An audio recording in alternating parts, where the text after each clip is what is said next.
The incursion and bombardment of Gaza is not about destroying Hamas.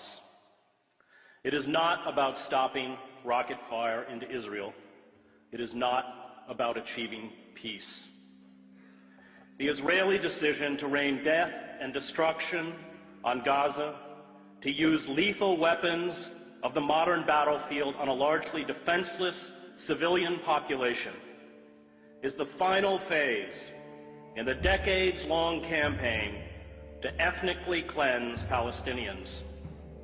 The assault on Gaza is about creating squalid, lawless, and impoverished ghettos in the West Bank and Gaza, where life for Palestinians will be barely sustainable.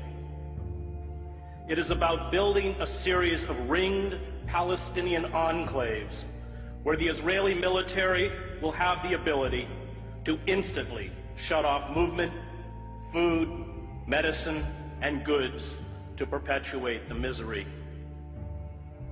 Privilege and power, especially military power, is a dangerous narcotic. Violence destroys those who bear the brunt of its force, but also those who try to use it to become gods.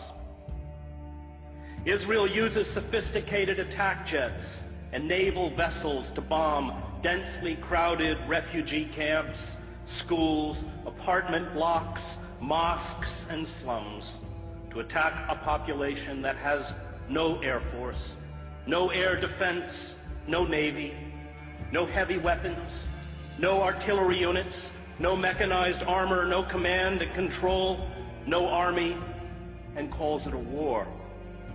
It is not a war. It is murder. Images of dead Palestinian children lined up as if asleep on the floor of the main hospital in Gaza are a metaphor for the future. Israel will from now on speak to the Palestinians in the language of death. Those who orchestrate such sieges do not grasp the terrible rage born of long humiliation, indiscriminate violence, and abuse. A father or a mother whose child dies because of a lack of vaccines or proper medical care does not forget. A boy whose ill grandmother dies while being detained at an Israeli checkpoint does not forget. Families who carry the broken bodies of their children to hospitals do not forget. All who endure humiliation, abuse, and the murder of those they love do not forget. This rage becomes a virus within those who eventually stumble out into the daylight. Is it any wonder that 71% of children interviewed at a school in Gaza recently said they wanted to be a martyr? The refusal by our political leaders, from Barack Obama to all but 5 members of Congress, to the major media, to speak out in defense of the rule of law and fundamental human rights exposes our cowardice and our hypocrisy. The public debate about the Gaza attack engages in the absurd pretense that it is Israel, not the Palestinians, whose security and dignity is being threatened. This blind defense of Israeli brutality towards the Palestinians is a betrayal of the memory of all those killed in other genocides in other times. The lesson of the Holocaust is not that Jews are special. It is not that Jews are unique. It is not that Jews are eternal victims.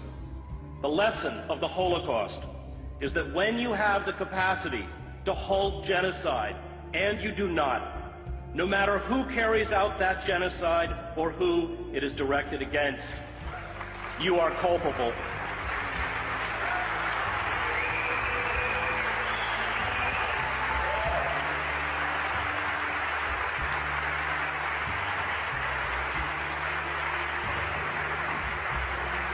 And we are very culpable The F-16 fighter jets, the Apache attack helicopters, the 250-pound smart GBU-39 bombs are all part of the $3 billion military aid we give to Israel. Palestinians are being killed tonight with American-made weapons. But perhaps our callous indifference to human suffering is to be expected. We, after all, kill women and children on an even vaster scale in Iraq and Afghanistan.